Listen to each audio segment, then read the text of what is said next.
Socrates was from the effects of the sophists that every system was prone to collapse, and what people aspired to in terms of ethics, religion, truth, and law crumbled. Each individual wandered in perceiving virtue and vice, interpreting good and evil to suit their desires and align with their interests.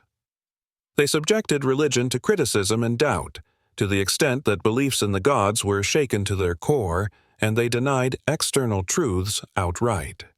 They believed that humans were the measure of all things and did not think that any truth in the external world existed independently of humans. They toyed with inherited customs and laws. Then came Socrates.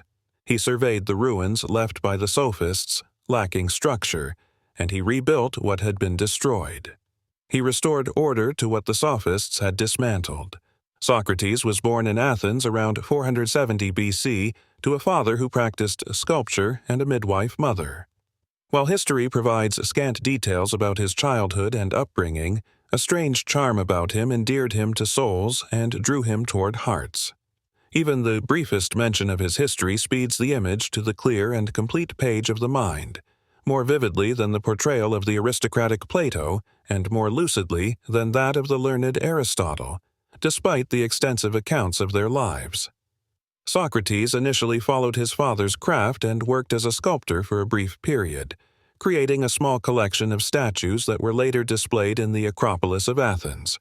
He then abandoned this profession and dedicated himself to philosophy, which he considered his life's mission. He lived in Athens and never left except when war forced him to join the military. Despite this, he remained occupied with philosophy until he was accused, around the age of 70, of denying the Greek gods, introducing new deities, and corrupting the minds of the youth. He was sentenced to death and executed. Physically, Socrates was unattractive. A short, stocky figure with prominent eyes, a large, unsightly nose, a wide mouth, and shabby clothing. Yet, God ordained that this repulsive appearance housed a strong, beautiful, and intelligent soul.